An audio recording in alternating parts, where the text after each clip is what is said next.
अज्ञानतिमिरान्धस्य ज्ञानाञ्जनशलाकया चक्षुरुन्मीलितं येन तस्मै श्रीगुरवे नमः। नमो विष्णुपादाय कृष्णप्रेष्ठाय भूतले श्रीमते भक्तिविकासस्वामिनिति नामिने। नमो विष्णुपादाय कृष्णप्रेष्ठाय भूतले श्रीमते भक्तिवेदान्त स्वामिनिति नामिने। नमस्ते सारस्वते देवे गौरवाणी प्रचारिणे निर्विशेष शून्यवादी पाश्चात्यदेशतारिणे। जय श्री कृष्ण चैतन्य प्रभु नित्यानंद श्री अद्वैत गदाधर श्रीवासादि गौरभक्तवृंद। हरे कृष्ण कृष्ण कृष्ण हरे हरे, हरे राम राम राम हरे हरे। శ్రీ చాణక్యనీతి 3వ అధ్యాయం 17వ శ్లోకం.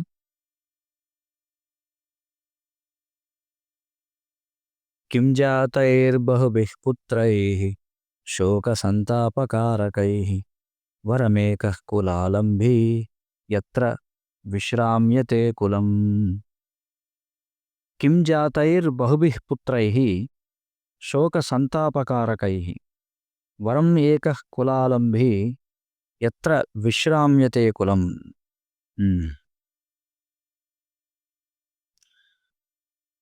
కేవలం దుఃఖాన్ని మరియు విసుగును కలిగించేటువంటి అనేక పుత్రుల యొక్క ఉపయోగమే ఉంది.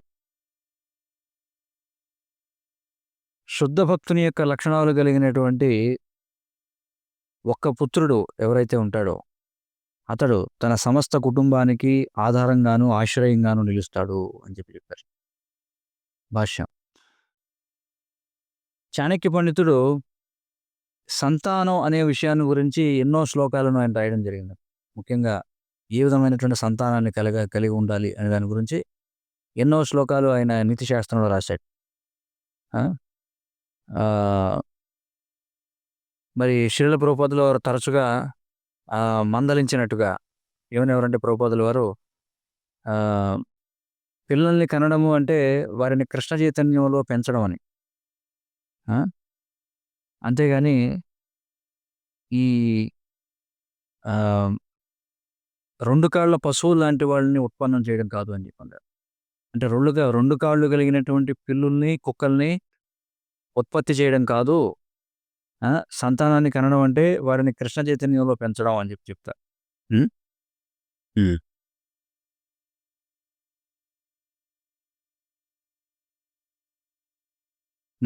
కాబట్టి ఇక్కడ నీతి అనేటువంటిది ఇక్కడ దేన్ని సూచిస్తుందంటే, అంటే బలమైనటువంటి దృఢమైనటువంటి నీతి అనేది ఇక్కడ దేన్ని సూచిస్తుందంటే, మరి మైథునం చేయడం అలాగే సంతానోత్పత్తి అనేటువంటివి జీవితంలో అంతర్భాగం.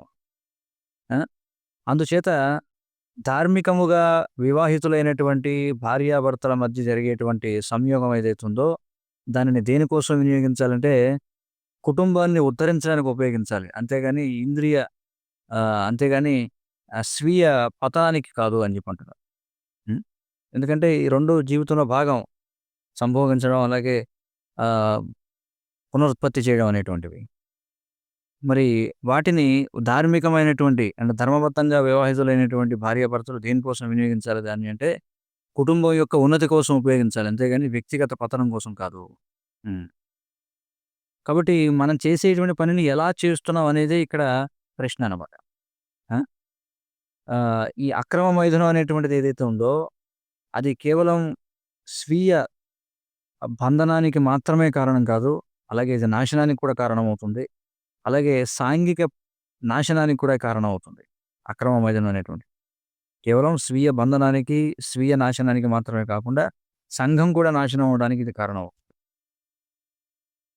కాబట్టి వైదికమైనటువంటి గృహస్థులు ఈ సంస్కారాల ద్వారా అలాగే సరైన సమయాన్ని చూసుకోవడం ద్వారా వాళ్ళు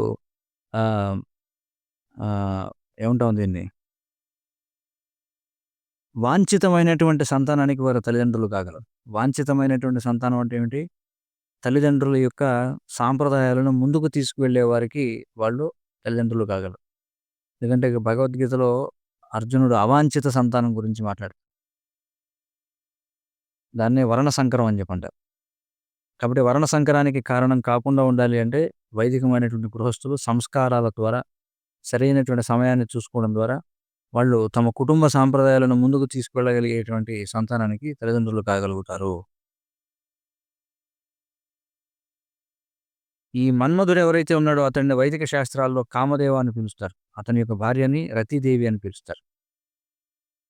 మరి రతి శాస్త్రంలో చెప్పబడినటువంటి వైదిక శాస్త్రం ఏదైతే ఉందో, హ్మ్. మరి ఈ వైదిక ఆహ్, విజ్ఞానం ఏదైతే చెప్పబడిందో రతి శాస్త్రంలో, ఇదైతే ఈ రతి శాస్త్రం అనేటువంటిది ఏమిటంటే శివపార్వతులకు మధ్య జరిగినటువంటి ఒక సంవాదం అన్నమాట. అంటే వారిద్దరూ మాట్లాడుకుంటున్నారు శివపార్వతులు. ఆ! ఆ శివపార్వతులు మాట్లాడుకునేటువంటి రతి శాస్త్రం ఏదైతే ఉందో, దానిలో గృహస్థులు ఏ విధంగా మరి సంభోగ సమయాన్ని లెక్కేసుకోవాలి. దేనికోసం అంటే మంగళప్రదమైనటువంటి సంతానాన్ని పొందడం కోసం ఏ విధంగా వాళ్ళు ఈ యొక్క సంయోగ సమయాన్ని లెక్క వేసుకోవాలనేది చర్చించబడింది రతి శాస్త్రం అనేటువంటి దానిలో. హ్మ్. మరి ఇది ఆహ్, ఈ యొక్క ప్రక్రియ ఇక్కడ చెప్తున్నారు. ఈ ప్రక్రియ దేనిపై ఆధారపడి ఉంటుంది అంటే భార్య యొక్క ఋతుక్రమంపై ఆధారపడి ఉంటుంది. అలాగే చంద్రుని యొక్క కదలికలపై ఆధారపడి ఉంటుంది. అలాగే రోజులో ఉన్నటువంటి ప్రహరంపై ఆధారపడి ఉంటుంది. దీనంతటిని కూడా మరి బాధ్యతాయుతులైనటువంటి గృహస్థులు ఈ యొక్క కళను నేర్చుకోవాలి. ఆ విధంగా వాళ్ళు ఈ సంతానోత్పత్తిలో ఏర్పడేటువంటి అడ్డంకులని తప్పించుకోగలుగుతారు. ఇవన్నీ కూడా తెలుసుకుంటే అని చెప్పంటారు. ఇంకా చెప్పాలంటే కృష్ణుడు అంటున్నాడు ఏమంటున్నాడు? ధర్మ అవిరుద్ధమైనటువంటి, ధర్మానికి విరుద్ధం కానటువంటి ధార్మిక సూత్రాలకు విరుద్ధం కానటువంటి మైథున జీవితాన్ని నేనే అని చెప్పి అంటున్నాడు. హ్మ్. మరి ఇవన్నీ చెప్పబడినప్పటికీ కూడా నీతి శాస్త్రం మనల్ని హెచ్చరిస్తుందనమాట. ఏమిటంటే ఎవరైతే పుత్రుడిగా ఆవిర్భవిస్తాడో అతడు ఇక్కడేం చెప్తున్నారు చూడండి. Marks the beginning of the end of dalliance with the young sweet wife అని చెప్పి అంటున్నాడు. ఇక్కడేమంటున్నారంటే ఒక పుత్ర సంతానం కలిగింది అంటే ఇంకా మరి ఆహ్, హ్మ్.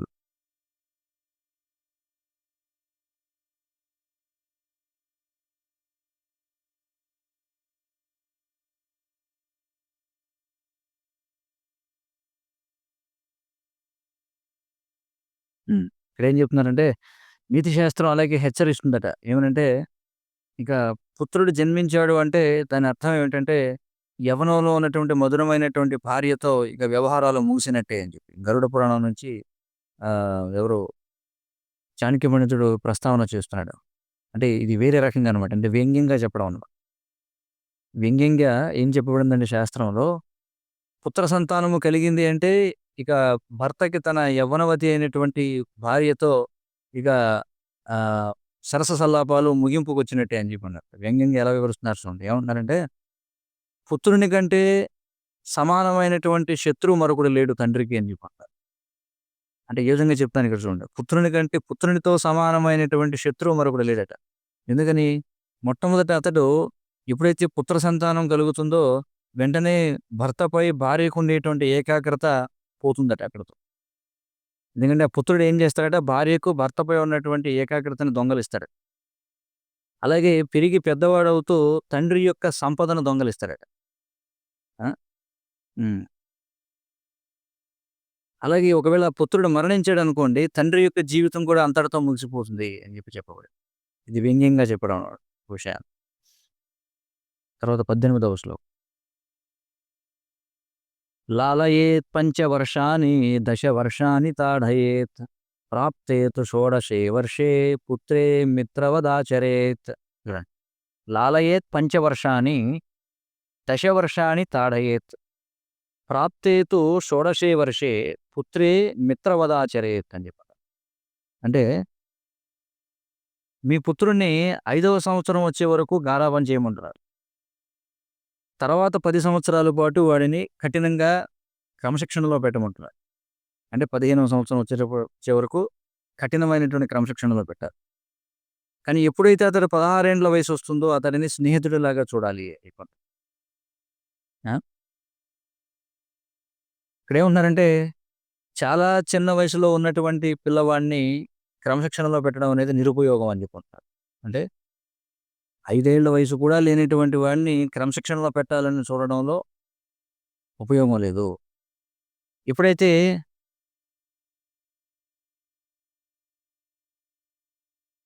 ఆ! ఎప్పుడైతే పుత్రుడు ఆహ్, హ్మ్.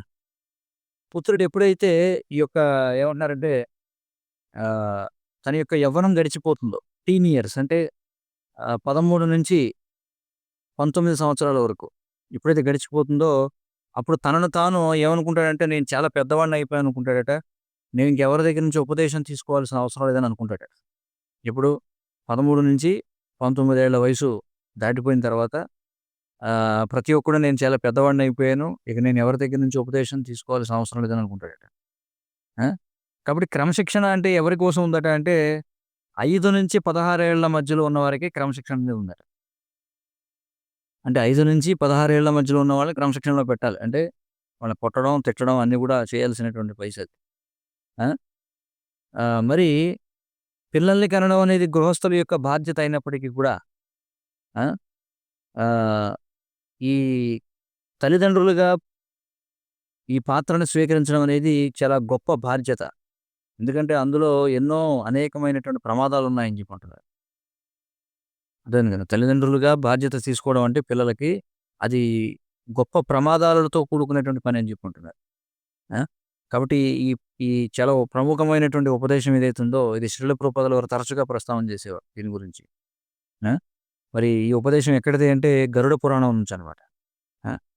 మరి ఈ శ్లోకంపై మరింత తెలుసుకోవాలంటే చాణక్య నీతి 2వ అధ్యాయం 12వ శ్లోకాన్ని చూడమంటున్నారు. ఒకసారి చూద్దాం. 2వ అధ్యాయం 12వ శ్లోకం. హ్మ్. 2వ అధ్యాయం 12వ శ్లోకంలో ఏం చెప్పబడిందంటే, లాలనాత్ బహవో దోషాస్ తాడనే బహవో గుణాః. తస్మాత్ పుత్రం చ శిష్యం చ తాడయేన్నతు లాలయేత్ అని చెప్పి. అంటే హ్మ్. చాలా వరకు చెడలవాట్లు అతి గారాబం వలనే పెంపొందుతాయి. పుత్రులలోనూ, శిష్యులలోనూ కూడా. హ్మ్. అలాగే చాలా వరకు మంచి అలవాట్లు వారిని దండించడం వలనే పెంపొందుతాయి. పుత్రులలోనూ, శిష్యులలోనూ కూడా. అందుచేత మీ పుత్రుడిని, అలాగే మీ యొక్క శిష్యుడిని క్రమశిక్షణలో పెట్టండి. ఆ! లేకపోతే వాళ్ళు అతి గారాబం వల్ల చెడిపోతారు అని జెప్పి చాణక్యుడు చెప్తున్నాడు. తర్వాత 19వ శ్లోకం, మూడో అధ్యాయం. ఉపసర్గేణ్యచక్రే చ దుర్భిక్షే చ భయావహే అసాధుజన సంపర్కే యః పాలయేత్ స జీవతి. హ్మ్. ఉపసర్గేణ్యచక్రే చ దుర్భిక్షే చ భయావహే అసాధుజన సంపర్కే యః పాలయేత్ స జీవతి అన్నారు. హ్మ్.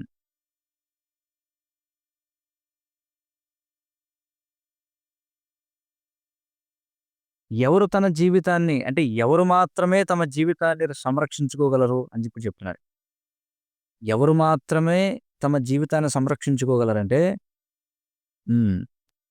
ఎవరైతే భయానకమైనటువంటి ఉత్పాతం నుండి పారిపోతారో, విదేశీ దండయాత్ర నుండి పారిపోతారో, దారుణమైనటువంటి దుర్భిక్షం నుండి పారిపోతారో, అలాగే అభక్తుల యొక్క సాంగత్యం నుండి పారిపోతారో, వారు మాత్రమే తన ప్రాణాలను రక్షించుకోగలరు అని చెప్పుకుంటున్నారు. అంటే ఇక్కడ చెప్పబడినటువంటి 1, 2, 3, 4 ఈ 4 నుండి పారిపోవాలని చెప్పి అంటున్నారు. ఏమిటి ఆ 4? భయానకమైనటువంటి ఉత్పాతం, విదేశీ దాడి అంటే పరదేశీయుల యొక్క దాడి, తీవ్రమైనటువంటి కరువు, అలాగే అభక్తుల యొక్క సాంగత్యం. ఈ 4 నుండి పారిపోయేవాడే జీవితాన్ని రక్షించుకోగలడని చెప్పి అంటున్నారు. భాష్యం. హ్మ్. ఇక్కడ చూడండి. ఈ డిజాస్టర్ అనేటువంటి పదం ఏదైతే ఉందో, ఆ డిజాస్టర్ అనేటువంటి ఆ పదానికి మూలం ఏదైతే ఉందో, దాని గురించి చాలా చెప్పుకోవచ్చట ఇక్కడ చెప్తున్నారు. ఎందుకంటే ఆహ్, ఇది ఈ డిజాస్టర్ అనేటువంటి ఇంగ్లీష్ పదం లాటిన్ ఆహ్, అస్ట్రుమ్ అనేటువంటి పదం నుంచి వచ్చిందట. ఈ పదానికి లాటిన్‌లో అస్ట్రుమ్ అనేటువంటి పదం మూలం. ఇక్కడ ఆహ్, ఇక్కడ అస్ట్రూమ్‌లో ఆస్టర్ అండ్ డిజాస్టర్ అని చెప్పననేది అందులో ఏఎస్‌టీఆర్. ఆస్టర్ అంటే ఏమిటి? స్టార్ అని అర్థం. నక్షత్రం అని అర్థం. ఆ! మరి ఈ స్టార్ అనేటువంటి ఈ పదం ఏదైతే ఉందో ఇంకా పురాతనమైనటువంటి సంస్కృత నక్షత్ర అనేటువంటి పదం నుంచి వచ్చింది అని చెప్పండి. నక్షత్ర, క్షత్ర అనేటువంటి దాని నుంచి స్టార్ అనేటువంటి పదం వచ్చింది. కాబట్టి డిజాస్టర్ అంటే అర్థం ఏమిటంటే ఆహ్, చెడు నక్షత్రం నుండి పారిపోవాలని చెప్పారు. అర్థమవుతుంది గదా! ఆ! అంటే ఆహ్, చెడు నక్షత్రపు పరిధిలో నుంచి పారిపోవాలి అని చెప్పి అంటున్నారు. అలాగే ఈ, ఈ పదం ఏదైతే ఇన్‌ఫ్లుయెన్జా అనేటువంటి ఒక పదం ఉంది ఇంగ్లీష్‌లో. ఆ! దానికి కూడా జ్యోతిష్యంలో అంటే ఈ యొక్క ఖగోళ శాస్త్రంలో దానికి ఒక మూలం ఉంది. ఎందుకంటే ఆహ్, ఈ నక్షత్రాల యొక్క ప్రభావం వల్లే ప్రాచీనమైనటువంటి ఐరోపాలో వచ్చినటువంటి ఏవైతే అనేక రకాల మహమ్మారులు, ఆ! లేకపోతే ఈ అంటువ్యాధులు ఏవైతే తీవ్రంగా విస్తరించేటువంటివో, ఇవన్నీ కూడా నక్షత్రాల ప్రభావం వల్లే కలిగాయనేటువంటి అవగాహన ఉండేదట పూర్వం ఐరోపా ప్రాంతంలో. ప్రాచీన ఐరోపాలో. కాబట్టి ఇది కూడా ఇన్‌ఫ్లుయెన్జా అనేదేంటి అర్థం? ఇన్‌ఫ్లుయెన్జా అంటే అదొక రకమైనటువంటి వ్యాధి. అయితే దానికి మూలం అర్థం ఏంటంటే ఇన్‌ఫ్లుయెన్స్ ఆఫ్ ఎ స్టార్. అంటే ఒక చెడు నక్షత్రపు ప్రభావం వల్ల ఏర్పడినటువంటి వ్యాధులు అని. కాబట్టి వీటిని ఆ విధంగా పరిగణించేవారు. హ్మ్. కాబట్టి ఎవరైతే నక్షత్రాల యొక్క ప్రభావాలను ముందే తెలుసుకోగలరో, వారు తమ జీవితాన్ని రక్షించుకోగలరు. ఆ!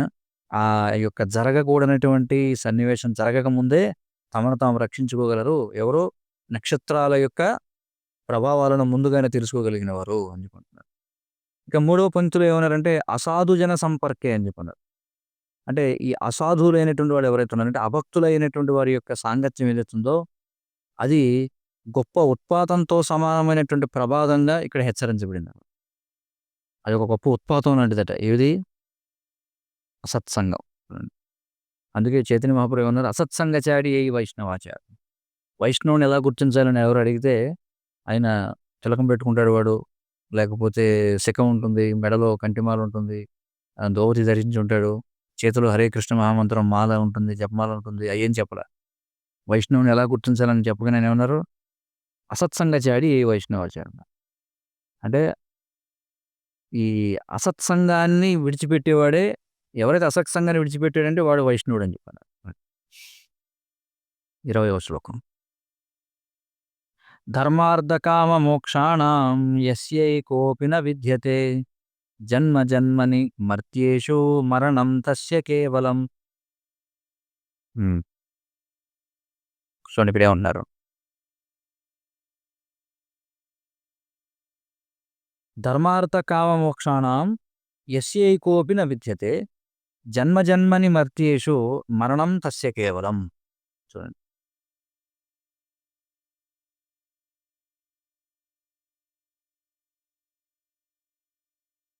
హ్మ్. ఎవరైతే ఈ క్రింది చెప్పబడిన వాటిలో కనీసం ఒకదానినైనా సంపాదించలేదో, వాళ్ళు మళ్ళీ మళ్ళీ మనుషులుగా పుడుతూ, మరణించడం కోసమే పుడుతూ ఉంటారు అని జెప్పుంటాడు. ఈ నాలుగింట్లో ఒకటైనా సంపాదించనివాడు. ఏమిటిది? ధర్మము, అర్థము, కామము, మోక్షము. ఈ నాలుగింట్లో ఏదో ఒకటైనా సాధించనటువంటి వాడు మరణించడానికే మళ్ళీ మళ్ళీ పుడుతుంటాడు మనిషిగా అని జెప్పుంటాడు. భాష్యం చూద్దాం. శ్రీల ప్రభుపాదుల వారు తరచుగా తన యొక్క గృహస్థ శిష్యులు ఎవరైతే ఉన్నారో వారికి ఉపదేశిస్తూ ఉండేవారు. ఏమనంటే ఆహ్, ఈ నియమితమైనటువంటి కామం ఏదైతే ఉందో, అంటే నియమితమైనటువంటి ఇంద్రియ భోగం ఏదైతే ఉందో, అది జీవితానికి సుఖాన్నిస్తుందని ఆయన బోధించేవారనమాట. ఏ విధంగా? అంటే చిటికెడు ఉప్పు ఏ విధంగా వండిన పదార్థానికి లావణ్యాన్ని తీసుకొస్తుందో, అంతే గదా! ఉప్పు ఎంతుండాలి? చిటికెడు ఉండాలి. గరిటేసామనుకోండి ఏమవుతుంది? రుచి పోతుందనమాట. అలాగే శ్రీల ప్రభువుల వారు ఏమన్నారంటే, కామం అంటే ఈ ఇంద్రియ భోగం అనేది జీవితంలో ఎంతుండాలట? చిటికెడుండాలి. చిటికెడుంటేనే జీవితం అనేది రుచికరంగా ఉంటుందని చెప్పన్నారు. అర్థమైంది కదా! ఏ విధంగా అయితే అతిగా ఉప్పు కలిపితే పదార్థం నాశనం అవుతుందో, అలాగే ఈ ఇంద్రియ భోగంలో అతిగా నిమగ్నమైతే అది మానవ రూపంలోని జీవితాన్ని పూర్తిగా నాశనం చేస్తుంది. ఆ! అందుకని గృహస్థాశ్రమంలో ఉన్నటువంటి నిజాయితీపరుడైనటువంటి భక్తుడు ఆ! అతడు మేలట. ఎవరికంటే కూడా అంటే ఎవరైతే ఆహ్, కాషాయాన్ని ధరించి ఇతరుల యొక్క ఖర్చుతో జీవించే బూటకపు వైరాగి ఎవడైతే ఉన్నాడో వాడికంటే నిజాయితీపరుడైనటువంటి గృహస్థుడు మేలు అని చెప్పంటారు. అంటే కాషాయాన్ని ధరించి ఇతరుల యొక్క ధనంతో ఇంద్రియ భోగం కోసం జీవించే కపటి సన్యాసి కంటే కూడా నిజాయితీపరుడైనటువంటి గృహస్థుడు మేలు అని చెప్పంటారు. హ్మ్. కాబట్టి నీతి శాస్త్రంలో మనం చూస్తే అన్ని సకల నీతి శాస్త్రాలు కూడా జీవితపు రెండవ దశ అయినటువంటి గృహస్థాశ్రమంలో చాలా పరిమితమైనటువంటి ఇంద్రియ భోగాన్ని మాత్రమే అవి బలపరుస్తున్నాయన్నమాట. చాలా పరిమితమైనటువంటి ఇంద్రియ భోగాన్ని మాత్రమే అవి ప్రోత్సహిస్తున్నాయి. సకల నీతి శాస్త్రాలని కూడా. ఇందులో గృహస్థాశ్రమాలు. ఆ! మరి మిగిలినటువంటి 3 ఆశ్రమాలు ఏవైతే ఉన్నాయో అవి కేవలం తపస్య కోసమే ఉన్నాయి. ఏమిటవి? బ్రహ్మచర్యం, వానప్రస్థం, సన్యాసం. గృహస్థాశ్రమాలు కూడా ఎంతగా ఉండాలి? ఇంద్రియ భోగం అంటే చిటికెడు మాత్రమే అని చెప్పండి. మరి చాణక్య పండితుడు తన యొక్క ప్రఖ్యాతమైనటువంటి ఇతర శ్లోకాల్లో చెప్పినట్టుగా ఈ కామం అనేది ఎన్నడూ కూడా సంతృప్తి చెందనిది. ఏ విధంగా అయితే ఏ మోతాదులో ఇంధనాన్ని సమకూర్చిన అగ్ని అనేది ఎన్నడూ కూడా సంతృప్తి చెందదో, ఆ! అలాగే ఇంద్రియ కోరికలకు కూడా ముగింపనేది లేదు. భౌతికమైనటువంటి సుఖాలు వాటిని తప్పనిసరిగా నియంత్రించాలి. ఏ విధంగా అయితే ఒక విషసర్పం ఆ! విషసర్పాన్ని ఏ విధంగా నియంత్రించాలో అలాగే భౌతికమైనటువంటి సుఖాలను కూడా నియంత్రించాలి. ఆ! ఎలాగట ఈ విషసర్పాన్ని ఏ విధంగా అయితే కూరలు పీకేయాలో, ఆ విధంగా మన యొక్క ఇంద్రియాలను కూడా కృష్ణుని యొక్క సేవలో వినియోగించడం ద్వారా వాటిని నియంత్రించాలని చెప్పుకుంటారు. ఎందుకంటే ఇంద్రియాలు సర్పాలతో పోల్చబడ్డాయి. కాబట్టి ఈ సర్పాలు ఎప్పుడైతే కూరలు పీకేస్తామో అప్పుడు ఎంత గొప్ప సర్పమైనా దానివల్ల భయం ఉండదనమాట. దుర్ధాంతేంద్రియ కాల సర్ప పటలి ప్రోక్తాదదంష్ట్రాయతే అని చెప్పంటారు. ఆ! దుర్ధాంతేంద్రియ కాలసర్ప అని కాలసర్పానికి దుర్దాంతం అంటే ఏంటి దాని దంతాలు పీకేసామనుకో. దుర్దాంతేంద్రియ కాలసర్ప పటలి ప్రోక్తాదదంష్ట్రాయతే అని. కాబట్టి ఆ విధంగా ఈ ఇంద్రియాలను ఎప్పుడైతే కృష్ణుని యొక్క సేవలో వినియోగిస్తామో అవి నియంత్రించబడతాయి. హ్మ్. అయితే చాలామంది తాము కూడా మరణిస్తామనేటువంటి విషయాన్ని ఎన్నడూ పరిగణించరట. అంటే అనుకోరనమాట. వాడేదో టైం బాగోక చచ్చాడులే అనుకుంటాడు గానీ నేను కూడా చస్తానని అనుకోడెవడు. ఆ! ఆహ్, మరి చాలామంది మరణం అనేది కూడా సాధ్యమే. తాము కూడా మరణిస్తామనే దాన్ని పరిగణించకపోయినా, ఈ శ్లోకం ఏం వివరిస్తుందంటే, ఈ కర్మిష్ఠులు ఎవరైతే ఉన్నారో ఆ! హ్మ్.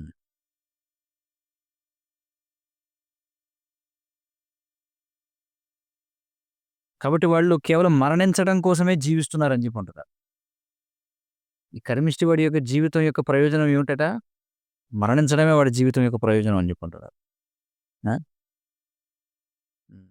కాబట్టి ఈ జీవించి ఉండి కొద్ది సంవత్సరాల పాటు మిథ్యాపూర్వకమైనటువంటి ఆనందాన్ని లేదా భోగాన్ని ప్రదర్శిస్తూ దురదృష్టవంతులైనటువంటి కర్మిష్ఠులు ఎవరైతే ఉంటారో ఆ! వారు ఆహ్, హ్మ్. తాము పోగు చేసుకునేటువంటి కర్మఫల రాశిని ముగించుకుంటూ ఈ జీవితాన్ని ముగించేస్తారని చెప్పి అంటున్నారు. ఎప్పుడైతే వారి యొక్క ఆస్తులన్నీ కూడా తరిగిపోతాయో అంటే ఏమిటి పూర్వపుణ్యం ఎప్పుడైతే తరిగిపోతుందో వాళ్ళు మళ్ళీ ఏమవుతారు? ఆహ్, లక్షలాది సంవత్సరాల పాటు మళ్ళీ అధమ జీవరాశుల్లో మళ్ళీ తిరిగి పుట్టాల్సి ఉంటుంది అని చెప్పి. లక్షలాది సంవత్సరాలు ఎప్పుడు పుణ్యరాశి తరిగిపోతుందో అప్పుడు లక్షలాది సంవత్సరాల పాటు మళ్ళీ ఏమవుతాం? ఈ అధమ జీవజాతుల్లో పుట్టాల్సి ఉంటుంది. కాబట్టి భౌతిక అస్తిత్వం యొక్క 4 అంశాలు ఏవైతే ఉన్నాయో ఈ శ్లోకంలో చర్చించబడ్డాయి. ధర్మ, అర్థ, కామ, మోక్ష అనేవి అవి చాలామంది వాటిని జీవిత సారంగా పరిగణిస్తారు. కానీ భక్తుడు అర్థం చేసుకుంటాడు ఏమిటంటే, అంతిమంగా ఈ ధర్మం కావచ్చు, అర్థం కావచ్చు, కామం కావచ్చు, మోక్షం కావచ్చు, అవన్నీ కూడా కృష్ణ చైతన్యం కోసం వాటిని తప్పనిసరిగా మనం తిరస్కరించాలి. భగవద్గీతలో చెప్పబడినట్టుగా. అంటే ఇవి సాధారణమైనటువంటి జనులకు ఈ 4 చెప్పబడ్డాయి. కానీ భక్తుడికి ఈ 4 కూడా తిరస్కరించాలి. దేనికోసం? కృష్ణ చైతన్యం కోసం. హ్మ్. ఎందుకంటే కృష్ణుడు ఏం చెప్తున్నాడు 18:66 భగవద్గీత. సర్వధర్మాన్ పరిత్యజ్య మామేకం శరణం వ్రజ అహం త్వాం సర్వపాపేభ్యో మోక్షయిష్యామి మా శుచః అందుకుంటున్నాడు. ఇది దాని యొక్క సారం. ఇక 21వ శ్లోకం. హ్మ్. మూర్ఖా యత్ర న పూజ్యంతే ధాన్యం యత్ర సుసంచితం దాంపత్యే కలహో నాస్తి తత్ర శ్రేః స్వయమాగతాః. చూడండి ఏమంటున్నారు. మూర్ఖా యత్ర న పూజ్యంతే ధాన్యం యత్ర సుసంచితం దాంపత్యే కలహో నాస్తి తత్ర శ్రీః స్వయమాగతా అని చెప్పి అంటున్నారు. ఎక్కడైతే మూర్ఖులు ఎన్నడూ కూడా గౌరవింపబడరో, ఎక్కడైతే ధాన్యం దాచబడుతుందో, ఎక్కడైతే భార్యాభర్తలు కలహించుకోరో అక్కడికి ఆ, స్వయంగా లక్ష్మీదేవి వచ్చి నివసిస్తుందట. ఈ ప్రదేశాల్లోకి లక్ష్మీదేవి స్వయంగా వచ్చి నివసిస్తుంది. ఎక్కడెక్కడికి? ఎక్కడైతే మూర్ఖులు పూజింపబడరో, ఎక్కడైతే ధాన్యం దాయబడుతుందో, నిల్వ చేయబడుతుందో, ఎక్కడైతే భార్యాభర్తలు కలహించుకోరో అక్కడికి స్వయముగా వస్తుందట ఎవరు? లక్ష్మీదేవి. భాగ్యదేవత అయినటువంటి లక్ష్మి అంటున్నారు. భాష్యం చెప్తున్నారు. శ్రీల ప్రభుపాదుల వారు ఈ శ్లోకాన్ని శ్రీమద్ భాగవతం 7వ స్కందం 11వ అధ్యాయం 25వ శ్లోకానికి ఇచ్చిన భాష్యంలో ప్రస్తావన చేశారు. అక్కడ శ్రీ నారదుడు యుధిష్ఠిర మహారాజుకు ఉపదేశిస్తున్నాడు అనమాట. ఏమనంటే భర్తకు సేవ చేయడం, ఎల్లప్పుడూ కూడా భర్త పట్ల అనుకూలవతి అయి ఉండడం, ఆ, అలాగే భర్త యొక్క బంధువులు మరియు స్నేహితుల పట్ల ఎప్పుడూ కూడా అనుకూలంగా ఉండడం, అలాగే భర్త యొక్క వ్రతములను అనుసరించడం, ఈ 4 సూత్రాలు పతివ్రతలైనటువంటి స్త్రీలు ఆచరించాల్సినవి అని చెప్పాను. ఏమిటవి? పతివ్రతలైనటువంటి స్త్రీలు ఆచరించాల్సినటువంటి 4 సూత్రాలు. 1 భర్తకు సేవ చేయడం, అంటే పతి సేవ మొదటిది. రెండవది పతికి అనుకూలవతి అయి ఉండడం. 3 భర్త యొక్క బంధువులు స్నేహితుల పట్ల అనుకూల స్వభావాన్ని కలిగి ఉండడం. 4 భర్త యొక్క వ్రతములను అనుసరించడం. అది ఈ 4 సూత్రాలు కూడా పతివ్రతలైనటువంటి స్త్రీలు ఆచరించాలని చెప్పి అంటున్నారు. వేరు మాటల్లో చెప్పాలంటే మరి ఈ ఉపదేశంలో నారదుడు యుధిష్ఠిరుడికి చెప్పినటువంటి సూత్రాల్లో గనుక స్త్రీలు శిక్షణ ఇవ్వబడినట్లయితే అప్పుడు కుటుంబం అనేది ఎన్నడూ కూడా కలహాల చేత అది ఇబ్బందికి గురి కాబడదు అని చెప్పి అంటున్నారు. శ్రీల ప్రభుపాదుల వారు అలాగే ఈ శ్లోకాన్ని శ్రీమద్ భాగవతం 4వ అధ్యాయం మొదటి శ్లోకం 4వ స్కందం మొదటి అధ్యాయం 6వ శ్లోకానికి ఇచ్చినటువంటి భాష్యంలో కూడా మళ్ళీ చెప్తారు. దీని గురించి ఏమంటారంటే ఎప్పుడైతే భార్యాభర్తల మధ్య అభిప్రాయ భేదం అనేది ఉండదో అప్పుడు భౌతికమైనటువంటి ఆ, ఐశ్వర్యాలన్నీ కూడా ఉంటాయి. అలాగే మంచి సంతానం పుడతారని చెప్పి అంటున్నారు. ఎవరికట? కలహించుకోనటువంటి అంటే అభిప్రాయ భేదం లేనటువంటి భార్యాభర్తలకి వారికి భౌతికమైనటువంటి ఐశ్వర్యం కలుగుతుంది. అలాగే మంచి సంతానం కూడా కలుగుతారు. సాధారణంగా వైదిక నాగరికతను అనుసరించి భార్య అన్ని పరిస్థితులలోనూ సంతృప్తిగా ఉండేలా శిక్షణ ఇవ్వబడుతుంది. అలాగే భర్త వైదిక ఉపదేశాలను అనుసరించి అతడు తన యొక్క భార్యని ఎల్లప్పుడూ కూడా తగినంత ఆహారం ద్వారా, అలాగే ఆభరణాల ద్వారా, అలాగే వస్త్రాల ద్వారా సంతృప్తిపరచాలి. అప్పుడు మరి వారి యొక్క ఆ, పరస్పర వ్యవహారాల ద్వారా వారు ఎప్పుడైతే సంతృప్తి చెంది ఉంటారో అప్పుడు మంచి సంతానం కలుగుతారు అని చెప్పి అంటున్నారు. అర్థమైంది కదా? మంచి సంతానం కలగాలంటే 2 విషయాలు చెప్పారు ఇక్కడ. భార్య ఎలాంటి పరిస్థితుల్లో అయినా సంతృప్తిగా ఉండేలా శిక్షణ ఇవ్వబడాలి. అలాగే భర్త భార్యను ఎల్లప్పుడూ తగినంత ఆహారం ద్వారా, ఆభరణాల ద్వారా, వస్త్రాల ద్వారా సంతృప్తిపరచాలి. ఆ విధంగా పరస్పర వ్యవహారాల్లో ఇద్దరు కూడా సంతృప్తిగా ఉంటే అప్పుడు మంచి సంతానం కలుగుతుంది. ఆ? ఈ విధంగా సమస్త ప్రపంచం అంతా కూడా శాంతియుతంగా ఉంటుంది. కానీ దురదృష్టవశాత్తు ఈ కలియుగంలో ఆదర్శనీయమైనటువంటి భర్తలు కానీ భార్యలు కానీ ఎవరూ లేరు. అందుచేత అవాంఛనీయమైనటువంటి సంతానం కలుగుతుంది. అంటే వర్ణ సంకరం కలుగుతుంది. మరి వర్ణ సంకరం కలిగితే మరి శాంతి సమృద్ధులు అనేవి ఎలా ఉంటాయి ఈ ప్రస్తుత ప్రపంచంలో అని చెప్పుకుంటున్నారు.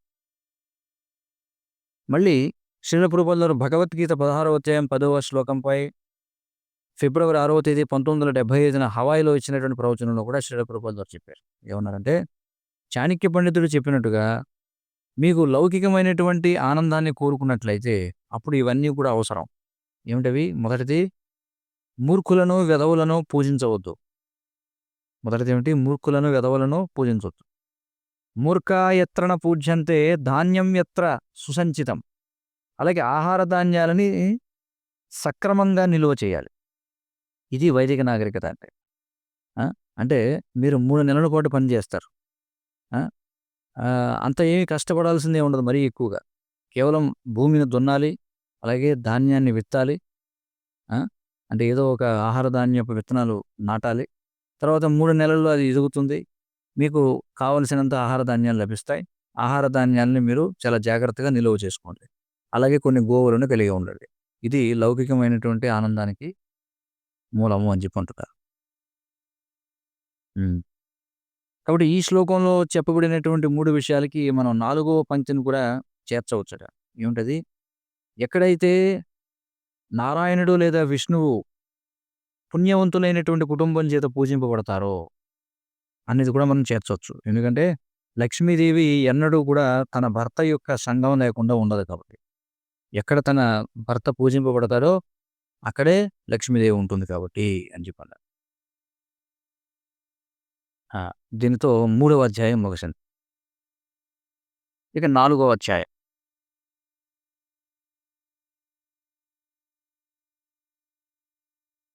4వ అధ్యాయం మొదటి శ్లోకం చూద్దాం. ఆయుః కర్మ చ విత్తం చ విద్యా నిధనమేవ చ పంచైతాని హి సృజ్యంతే గర్భస్థస్యైవ దేహినః. చూడండి. ఆయుః కర్మ చ విత్తం చ విద్యా నిధనమేవ చ పంచైతాని హి సృజ్యంతే గర్భస్థస్యైవ దేహినః. హ్మ్. చూడండి. ఈ 5 ఒక వ్యక్తి గర్భంలో ఉన్నప్పుడే వాడి నుదుటున రాయబడతాయి. ఈ 5 కూడా. ఏమిటవి? ఆయుః అంటే వాడి యొక్క ఆయువు ఎంతకాలం జీవిస్తాడనేది. కర్మ అంటే వాడు ఏ విధమైన పని చేస్తాడనేది. విత్తం, విత్తం అంటే వెల్త్. చూడండి. ఆ! కాబట్టి బహుశా ఈ వెల్త్ అనే దాని నుంచి వచ్చిన సంస్కృత పదం విత్తం. కాబట్టి ఆయువు, వాడి యొక్క వృత్తి, వాడి యొక్క సంపద, విద్య, ఆ! అలాగే నిధనం. నిధనం అంటే మరణ సమయం. చూడండి. ఇవి ఖచ్చితంగా శిశువు గర్భంలో ఉన్నప్పుడే వాడి నుదుటన రాయబడతాయని చెప్పన్నారు. ఈ 5 కూడా. హ్మ్. ఏమిటవి? ఆయువు, వాడి వృత్తి, వాడి యొక్క విత్తము, వాడి యొక్క విద్య, ఆ! అలాగే మరణకాలం. హ్మ్. భాష్యం. హ్మ్. కాబట్టి ఈ పలుకులతో చాణక్యుడు మళ్ళీ ఈ అనాది కాలం నుంచి జరుగుతున్నటువంటి ఒక వాదన ఏమిటది? విధి అలాగే స్వేచ్ఛ అనే దాని మధ్య జరిగినటువంటి వాదాన్ని మళ్ళీ ఆయన ఆహ్, ఏం చేస్తున్నాడంటే మళ్ళీ దాన్ని ప్రజ్వలింపజేస్తున్నాడని చెప్పంటున్నారు. ఆ! బృహస్పతి దానిని ఈ విధంగా తెలియజేస్తాడు. బృహస్పతి దాన్ని ఈ విధంగా చూస్తారట. ఒక వ్యక్తి తనకు ఏదైతే విధించబడినదో దానిని మాత్రమే పొందలేడు. ఒక వ్యక్తి ఏదైతే తనకు విధించబడిందో దానిని మాత్రమే పొందగలడు. ఒకవేళ అది వాడికి లభించాలని విధించబడి ఉన్నట్లయితే దేవతలు కూడా దానిని ఆపలేరు అని చెప్పి. ఎవరు? బృహస్పతి. ఆ! విధిరాతను ఎవరు చెరపలేరు అని చెప్పు. ఇది గరుడ పురాణంలో చెప్పబడినటువంటి మాట. మరి భృగు మహర్షి యొక్క ఉన్నతమైనటువంటి పుత్రుడైనటువంటి శుక్రాచార్యుడు, అలాగే ఈ శుక్రగ్రహం యొక్క అధిష్టాన దైవం ఎవరు? శుక్రాచార్యుడు. అతడు ఈ తన యొక్క శుక్రనీతిలో మరొక దృష్టికోణాన్ని కూడా తెలియజేస్తున్నాడు. ఏమంటాడంటే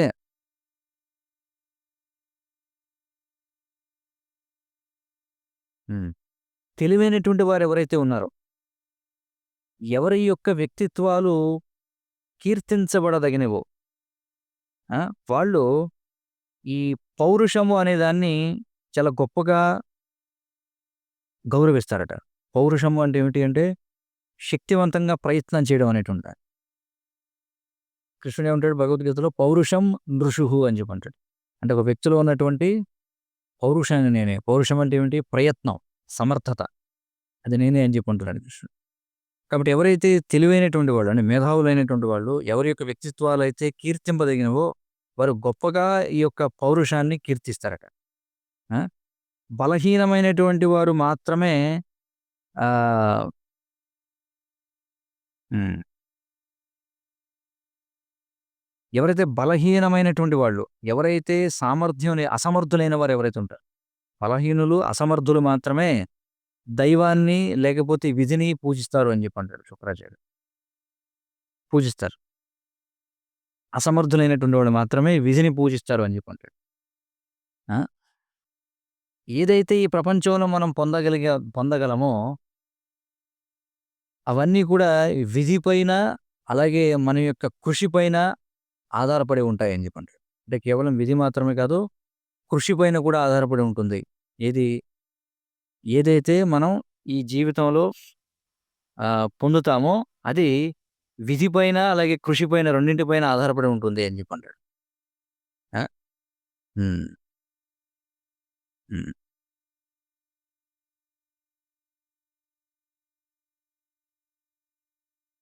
ఆ! అయితే ఈ ఈ ఈ కృషి అనేది ఏదైతే ఉందో, అంటే ఒకటి విధి మనం చెప్పుకున్నాం. రెండోది కర్మ అనేది ఏదైతే ఉందో, ఈ కర్మ అనేది మళ్ళీ 2గా విభజించబడిందట. ఏముంటది? అంటే గత జీవితాలలో చేసినటువంటి కర్మ, రెండోది ఈ జీవితంలో చేసేటువంటి కర్మ. కాబట్టి గత జీవితంలో చేసినటువంటి కర్మను బట్టి విధిరాత అనేది రాయబడుతుంది. అయితే ఆ విధిరాతని ఈ జీవితంలో మనం చేసేటువంటి పని ద్వారా మార్చుకోవచ్చు అని. అవుతుంది కదా! అదిక్కడ. హ్మ్. హ్మ్. కాబట్టి నీతి శాస్త్ర వ్యాప్తంగా మనం ఈ విధి అనేటువంటి అంశం గురించి మనం చూడొచ్చనమాట. పదే పదే విధి గురించి మనకు ప్రస్తావన వస్తుంది. బృహస్పతి ఏమంటారంటే ఆహ్, హ్మ్. బృహస్పతి ఈ సంపద అనేటువంటి దానిని వ్యక్తిత్వంతో భర్తీ చేస్తారట. చూడండి. హితోపదేశం గూడా ఈ శ్లోకం గురించి చెప్తుంది. ఆ! శుక్రనీతి చెబుతుందట. ఏవండి శుక్రనీతి ఈ విధంగా చెప్పిందని హితోపదేశం కూడా చెప్తుందట. ఏమనంటే హ్మ్. ఈ ప్రపంచంలో మనం చూసేటువంటి ప్రతీదీ కూడా ఖచ్చితంగా విధి పైన, అలాగే పౌరుషం పైన ఆధారపడి ఉంటాయి. పౌరుషం అంటే సమర్థత. విధి పైన, అలాగే సమర్థత పైన ఆధారపడి ఉంటాయి. ఆ! మళ్ళీ ఈ రెండోదేదైతే ఉందో అంటే పౌరుషం, సమర్థత అనేది 2 వర్గాల్లో ఉంది. ఒకటి పూర్వ జీవితంలో చేసినటువంటి కర్మ, అలాగే ఈ జీవితంలో చేసేటువంటి కర్మ. ఎప్పుడైతే విధి అనుకూలంగా ఉంటుందో, కొద్దిపాటి కృషి చేసినా మంచి ఫలితాలొస్తాయి. చూడండి. ఇంకా దాన్ని లోతుగా అధ్యయనం చేస్తున్నారు. ఎప్పుడైతే విధి అంటే ఇక్కడ ఏమిటి అర్థం? పూర్వజన్మలో చేసినటువంటి కర్మ అనుకూలంగా ఉంటుందో, అప్పుడు కొద్దిపాటి ప్రయత్నం కూడా మంచి ఫలితాలనిస్తుంది. కానీ ఎప్పుడైతే విధి అనుకూలంగా ఉండదో, గొప్ప ప్రయత్నం చేసినా సరే ఫలితం రాకపోవచ్చు. అంటే నిష్ఫలం అయిపోవచ్చు. గొప్ప ప్రయత్నం చేసినా అది నిష్ఫలం కావచ్చు. కాబట్టి బలి మహారాజు ఆహ్, ఆయన ఏమయ్యాడు? ఈ వరుణుని యొక్క ఆయుధం ఏదైతుందో ఏమిటది? వరుణ పాశం. ఆ! బలి మహారాజు వరుణ పాశం చేత బద్ధుడయ్యాడు. ఆ! అతడు ఎంత దానం చేసినప్పటికి కూడా. అలాగే హరిశ్చంద్రుడు కూడా అలాంటి విధిని ఎదుర్కొన్నాడు. ఎంత దానం చేసినా కూడా. బలి మహారాజు గొప్ప దానం చేశాడు. అలాగే హరిశ్చంద్రుడు కూడా గొప్ప దానం చేశాడు. కానీ వాళ్ళిద్దరూ ఎలాంటి జీవితాన్ని అనుభవించారు? మరి ఇతరుల చేత అధిగమించబడ్డారు కదా! హరిశ్చంద్రుడు జీవితం ఏడుపొస్తుందనమాట చాలామందికి చదువుతూ ఉంటే. ఆ! ఆహ్, దాన్నేమంటారు? హరిశ్చంద్రుడిని దేనికోసం బాగా ఆ! సత్య హరిశ్చంద్రుడు అని చెప్పంటారు. ఇచ్చినటువంటి మాటకి నిలబెట్టుకునేటువంటి వాడు. మరి వాళ్ళు అంత గొప్ప దానం చేసి, అంత గొప్ప సత్యవ్రతాన్ని కలిగి ఉన్నా, ఎందుకని వాళ్ళు ఆ విధమైన స్థితిలో ఉన్నారంటే కారణం విధి బలంగా ఉంది కాబట్టి. బలీయమైనటువంటి విధి అనమాట. అది మనం అర్థం చేసుకోవాలి. ఇంకా శుక్రాచార్యుల వారు చెప్తున్నారు. ఏమంటున్నారంటే, పుణ్యకార్యాలు చేయడం వల్ల మనకి ప్రయోజనాలు చేకూరుతాయి. దుఃఖం అనేది పాపకర్మల యొక్క ఫలం. అర్థమైంది కదా! మనం ఏదైతే ప్రయోజనాలు పొందుతున్నామో ఈ జీవితంలో, అవన్నీ కూడా పుణ్యకార్యాల యొక్క ఫలం అది. అలాగే మన దుఃఖం ఏదైతే ఉందో అది పాపకార్యాల యొక్క ఫలం. ఆ! అందుకని మన శాస్త్రం నుండి తెలుసుకోవాల్సిందేమిటంటే ఏది పుణ్యము, ఏది పాపం అనేది మనం తెలుసుకోవాలి జాగ్రత్తగా. ఆ విధంగా మనం ఏం చేయాలి? పాపాన్ని విడిచిపెట్టి పుణ్యకార్యాలను మాత్రమే మనం చేయాలి. అది ఇక్కడ చెప్తున్నారు. కాబట్టి ఇక్కడ ఆసక్తికరమైనటువంటి విషయం ఏంటంటే శుక్రాచార్యుడు ఎవరు? బలిదానవుని యొక్క ఆధ్యాత్మిక గురువు కదా!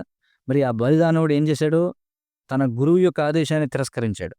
తిరస్కరించి తనకున్న సమస్తాన్ని వామనుడికి అర్పించడం ద్వారా కీర్తిని పొందాడు. ఆ! కాబట్టి పండితులు ఇప్పుడు కూడా వాదించుకుంటూ ఉంటారు. ఈ విధి గురించి, అలాగే స్వేచ్ఛ గురించి, ఈ రెండిట్లో ఏది గొప్ప అనే దాని గురించి. కానీ శ్రీకృష్ణ భగవానుడు అంతిమమైనటువంటి ఉపదేశం ఇస్తున్నాడు ఈ విషయంలో. భగవద్గీత 18వ అధ్యాయం 66వ శ్లోకం. ఏమంటున్నాడు? సర్వధర్మాన్ పరిత్యజ్య మామేకం శరణం వ్రజ అహం త్వాం సర్వపాపేభ్యో మోక్షయిష్యామి మా శుచః. ఆ!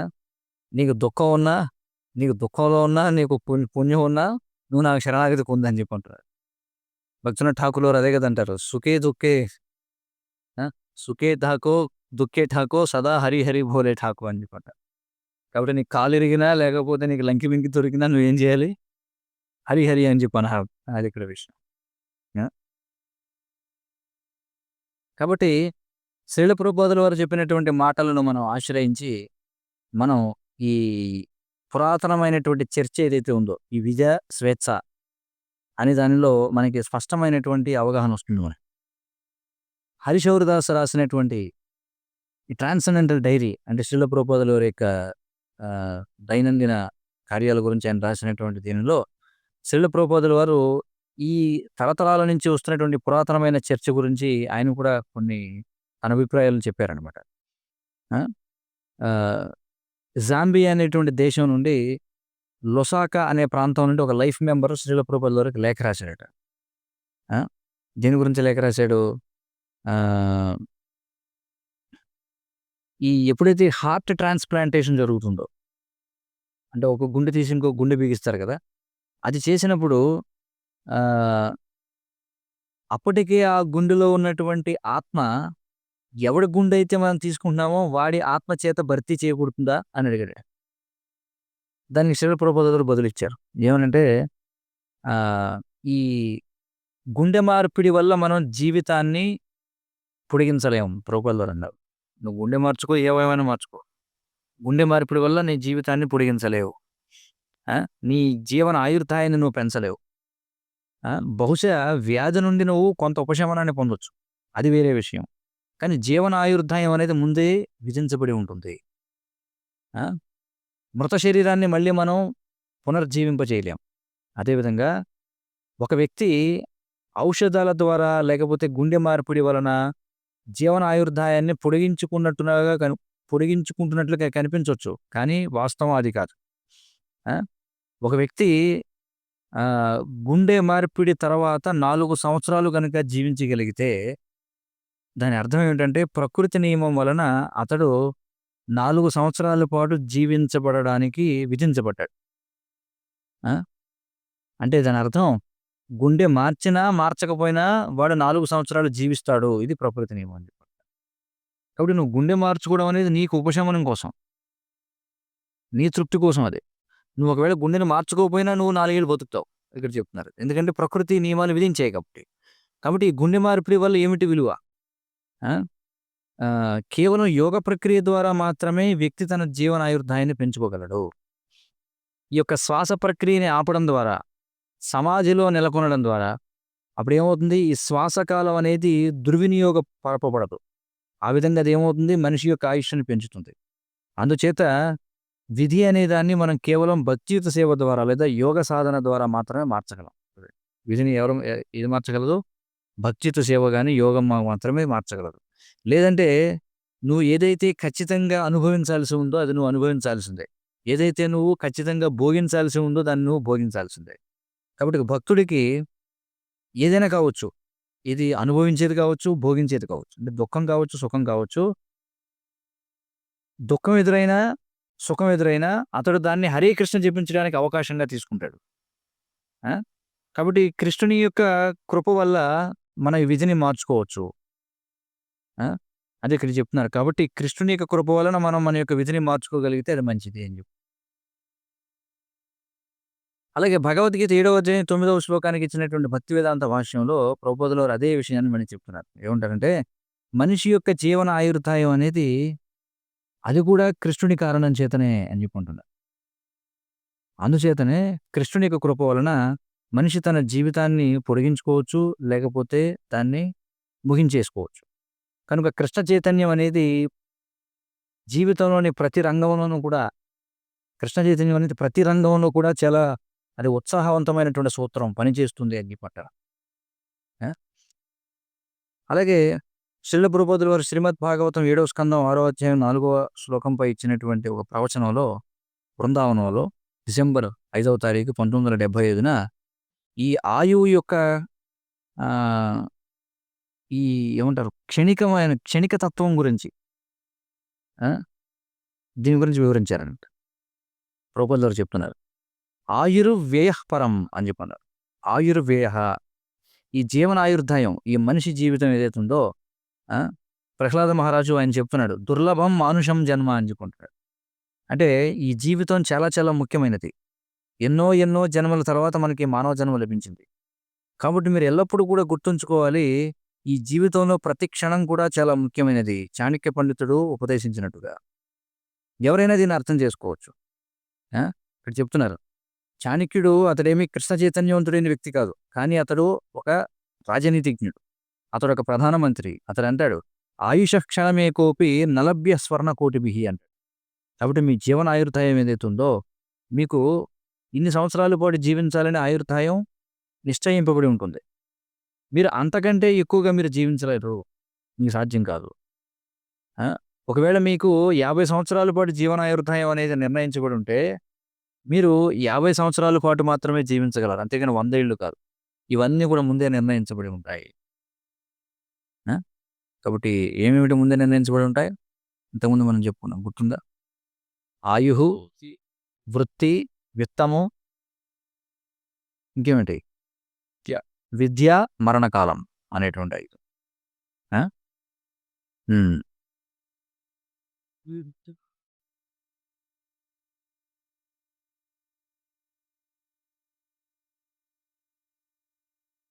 కాబట్టి ఇక్కడ ఆంగ్లంలో ఒక సామెత ఉందట. ఏమిటంటే, తెలివైనటువంటి బాతు ఎప్పుడైతే వేటగాడి యొక్క శబ్దం విన్నదో వెంటనే ఎగిరిపోయిందట. ఆ! అంటే ఈ పొదల్లో ఎప్పుడైతే వేటగాడు శబ్దం వచ్చిందో వెంటనే తెలివైన బాతు ఎగిరిపోయిందట. కానీ మందలో ఉన్న మిగిలినవి అలాగే కూర్చున్న బాతుల కింద ఉన్నాయట. చూడండి. ఆ! కాబట్టి ఈ విధి ఏదైతే నిర్ణయిస్తుందో మరి వ్యక్తి అంటే విధి ఏ విధంగా నిర్ణయించినా, విధి ఏ విధంగా నిర్ణయించినా వ్యక్తి మాత్రం ఖచ్చితంగా తన యొక్క పరిస్థితిని మెరుగుపరుచుకోవడం కోసం తప్పనిసరిగా పని చేయవలసిందే అని చెప్పాను. ఎందుకని? సరే ఇప్పుడు మనం చేస్తున్నటువంటి పనులు మన భవిష్యత్తును నిర్ణయిస్తాయి. ఇది మనం ముందు గుర్తుపెట్టుకోవాలి. ఇప్పటికే మనం ఏదైతే అనుభవిస్తున్నామో అది మన గత జన్మ యొక్క ఫలం. గత జన్మ ఫలాన్ని మనం అనుభవిస్తున్నాం. కానీ ఇప్పుడు మనం చేసేటువంటి ప్రయత్నం ఏదైతే ఉందో అంటే మనం చేసే ప్రయత్నం యొక్క ఫలం గత జన్మ ఫలం. కానీ మనం చేస్తున్న ప్రతి ప్రయత్నం కూడా విఫలమవుతుందని చెప్పి మనం పని చేయకుండా ఉండకూడదు. ఎందుకని? అది పాపం అవుతుంది మళ్ళీ. ఎందుకంటే ఇప్పుడు నువ్వు చేసేటువంటి పనిని నీ భవిష్యత్తు కోసం చేస్తున్నావు. అది మనం గుర్తుపెట్టుకోవాలి. కాబట్టి తెలివైనవాడు ఎప్పుడు కూడా ఫలితం ఎలా ఉన్నా సరే అతడు ఏం చేస్తాడు? కురు పుణ్య మహోరాత్రం. చూడండి ఎప్పుడు కూడా పుణ్యప్రదమైన కార్యాలలోనే నెలకొంటాడు. అంతేగాని నేను ఎంత వ్రతాలు చేసినా అప్పుడప్పుడు క్రైస్తవులు చెప్తూ ఉంటారు. ఎందుకండి మీరు అన్నీ చేస్తుంటారు? మీకేమొచ్చిందని? ఏం బాగుపడ్డారు అలా చేయడం వల్ల? హరే కృష్ణ చెప్పిస్తున్నావు. అన్ని కష్టాలే చూడు. ఏం సాధించావు అంటారు. వాళ్ళు గుడ్డివాళ్ళనమాట. వాళ్ళకి అర్థం కానిదేమిటి? ఇప్పుడు చేసేది దేనికోసం చేస్తున్నాం? మన భవిష్యత్తు కోసం చేస్తున్నాం. ఇప్పుడు అనుభవిస్తున్నది ఇప్పుడు మనం చేసిన పనులకు వస్తున్నటువంటి ఫలితాలు ఏవైతే ఉన్నాయో అవి దేని ఫలితాలు? మన పూర్వజన్మ యొక్క ఫలితాలు. అది అర్థం చేసుకోవాలి. కాబట్టి మన విధి అనేది ఎలా నిర్ణయించబడినప్పటికీ వ్యక్తులంగా మనం ఏం చేయాలి? ఖచ్చితంగా మన యొక్క పరిస్థితిని మెరుగుపరుచుకోవడానికి ప్రయత్నం చేయాలి. అందుకే వైదిక నాగరికతలో సంస్కృతి, జ్యోతిష్యం అనేవి ఉపయోగించబడ్డాయి. దేనికి? ముహూర్తాలు అలాగే ప్రణాళికలు వేసుకోవడం కోసం. అంటే మనం చేయాల్సినటువంటి పనులు నిర్ణయించుకోవడం కోసం. ఆ విధంగా ఏమిటంటే మనకి లాభదాయకమైనటువంటి ఫలితం రావడానికి అవి ఉపయోగించేవారనమాట. సమయం అలాగే ప్రణాళికాబద్ధంగా చేసుకోవడం. అందుకే దానికి సంస్కృతి, జ్యోతిష్యం అనేవి చాలా ముఖ్యం. హ్మ్. కాబట్టి ఖచ్చితంగా మనమందరం కూడా మనకొక విధి అనేది నిర్ణయించబడింది. ఆ! మరి ఇది మన యొక్క జాతకంలో మనం చూడొచ్చనమాట. మన గ్రహాల యొక్క ఆహ్, అవి ఏవే స్థానాల్లో ఉన్నాయో వాటి బట్టి అవి నిర్ణయించబడతాయి. అలాగే మన యొక్క విధి పైన మన మన తలరాత, అలాగే చేతిరాత చూడండి. దాన్ని బట్టి మనం అర్థం చేసుకోవచ్చు. ఒకటి మన జాతక చక్రంలో ఈ గ్రహ నక్షత్రాల యొక్క స్థితులు బట్టి తెలుసుకోవచ్చు. అలాగే ముఖం చూసి చెప్పేవాళ్ళు కొంతమందుంటారు. ముఖం చూసి తలరాతను చదివేవాళ్ళుంటారు. అదొకడ. అలాగే హస్త సాముద్రికం. చేతిలో ఉన్నటువంటి రేఖలను చూసి చెప్పగలిగే వాళ్ళుంటారు. ఆ! కాబట్టి వీటి ద్వారా మనం తెలుసుకోవచ్చు. ఏమైనప్పటికీ శుక్రాచార్యుడు ఆహ్, ఇక్కడ ఎవరి గురించి చెప్తున్నాడంటే వీరిని కీర్తిస్తున్నాడట శుక్రాచార్యుడు. ఎవరిని? గోవింద. ఎవరి యొక్క వ్యక్తిత్వాలైతే కీర్తింపదగినవో ఆ! ఆహ్, హ్మ్. ఎవరైతే తమ యొక్క స్వప్రయత్నం ద్వారా తమ యొక్క కుటుంబాలకు, తమకు మెరుగైనటువంటి జీవనాన్ని కల్పించుకోగలుగుతారో, వారి యొక్క ప్రయత్నాలు చాలా గౌరవనీయమైనటువంటివి, చాలా కీర్తింపదగినటువంటివి అని చెప్పి అంటాడు. ఆ! హ్మ్. కాబట్టి ఈ పదార్థం నుండి ముక్తి సాధించేటువంటి మన ప్రయత్నం ఏదైతే ఉందో, అంటే ఇప్పుడు మనం ఏదైతే సాధన చేస్తున్నామో, ముక్తి సాధించడం. దేని నుంచి ముక్తి? ఈ ప్రకృతి యొక్క బంధనాల నుండి ముక్తి సాధించేటువంటి ప్రయత్నంలో ఆహ్, మనం చేసేటువంటి ప్రయత్నం ఏదైతే ఉందో, అందులో మన యొక్క స్వీయ విధి ఏదైతే ఉందో, అది చాలా శక్తివంతమైనటువంటి అంశం అని చెప్పి అంటున్నారు ఖచ్చితంగా. అది చాలా శక్తివంతమైనటువంటి అంశం. అయినప్పటికీ మనకి భగవంతుడు సామర్థ్యాన్నిచ్చాడు. ఏ విషయంలో? ఏది మంచి, ఏది చెడు ఎన్నుకోవడంలో. అంటే చెడును వదిలిపెట్టి మంచిని ఎన్నుకోవడంలో భగవంతుడు మనకి సామర్థ్యాన్నిచ్చాడు. అలాగే ఆహ్, మెలకువ, నిద్ర. నిద్ర నుండి మెలకువను ఎన్నుకునేటువంటి సామర్థ్యాన్నిచ్చాడు. అలాగే పాపం నుండి పుణ్యాన్ని ఎన్నుకునేటువంటి సామర్థ్యాన్నిచ్చాడు.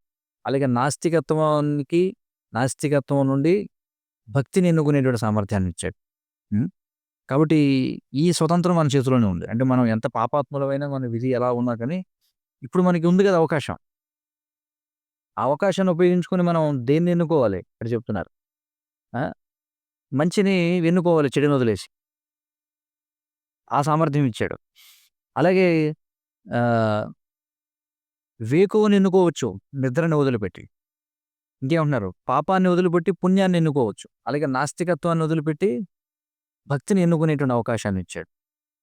కాబట్టి ప్రతి మనిషి కూడా తన చేతిలోనే ఉన్న తన జీవితాన్ని మెరుగుపరుచుకునేటువంటి అవకాశం. తన యొక్క స్వంత బుద్ధిని కృష్ణ చైతన్యంలో ఉపయోగించడం ద్వారా ఆ విధంగా ఆహ్, తాను ఏదైతే కృష్ణ చైతన్యవంతమైనటువంటి బుద్ధిని సంపాదించాడో దాన్ని ఆహ్, హ్మ్.